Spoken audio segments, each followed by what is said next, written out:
Hello నమస్తే అండి. ఈ వీడియోలో నేను ఉప్మా పెసరట్టు చేస్తున్నా.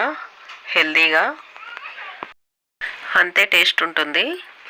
అప్పటికప్పుడు మనం చేసేయచ్చు ఈ ఉప్మా పెసరట్టు. ఎక్కువ కష్టపడే పని ఏమి ఉండదు. ఎలా చేయాలో చూసేయండి. మన ఛానల్ని ఎవరైనా సబ్స్క్రైబ్ చేసుకోకపోతే సబ్స్క్రైబ్ చేసుకోండి. వీడియో నచ్చితే లైక్ చేయండి.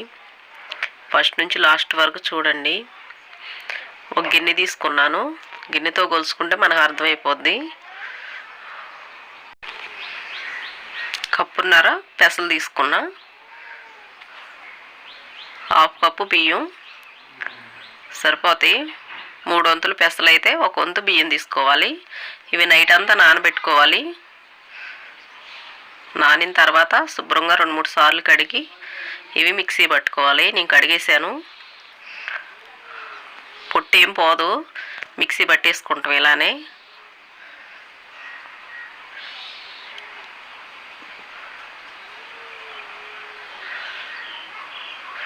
ఇందులో ఒక పచ్చిమిర్చి, 1 ఇంచు అల్లం ముక్క వేస్తున్నా.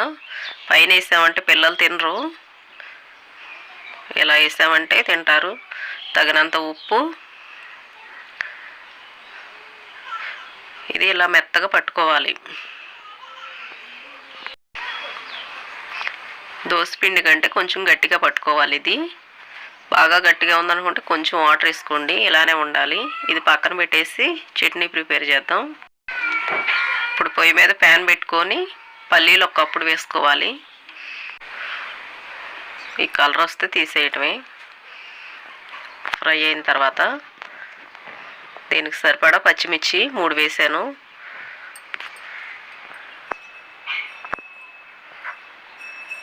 ఇవి మిక్సీ పట్టుకోవాలి. తగినంత సాల్టు. ఇందులో 2 స్పూన్లు వేయించిన శనగపప్పు వేసుకుంటే బాగుంటుంది. చట్నీ తాలింపు పెట్టుకుందాం. కొంచెం ఆయిల్ వేసి పోపు దినుసులు, 1 ఎండుమిర్చి, కొంచెం కరివేపాకు వేసాను. ఇలా పోపు పెట్టామంటే చట్నీ రెడీ అయిపోద్ది. ఇప్పుడు ఉప్మా వేసుకోవాలి. తాలింపు దినుసులు, కొంచెం కరివేపాకు. రవ్వ దేంతో కొలుసుకున్నాం, ఏ కప్పుతో అదే కప్పుతో 3 కప్పులు వాటర్ పోసుకోవాలి. కరెక్ట్గా సరిపోతాయి. ఉప్మాకి సరిపడా సాల్ట్ వేసుకోవాలి. ఇప్పుడు ఈ రవ్వ వేసి ఈ విధంగా కలుపుకోవాలి.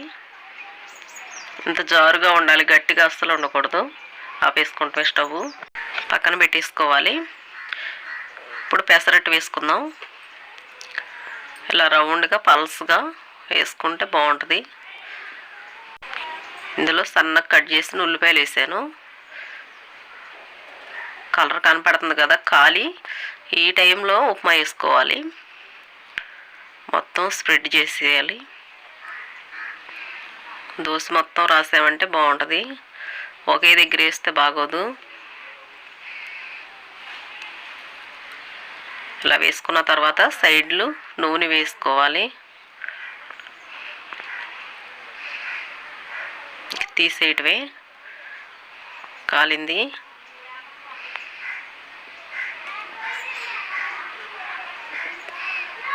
కలర్ కూడా చాలా బాగా వచ్చింది. ఈ కలర్ వస్తే బాగుంటుంది. తీసి ప్లేట్లో పెట్టేసుకోవాలి.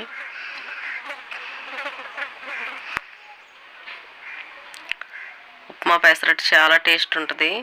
ఒకసారన్నా ట్రై చేయండి.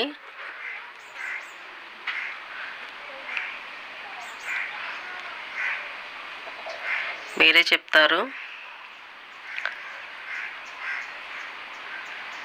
ట్రై చేసిన తర్వాత కామెంట్ చేయండి ఎలా వచ్చాయో.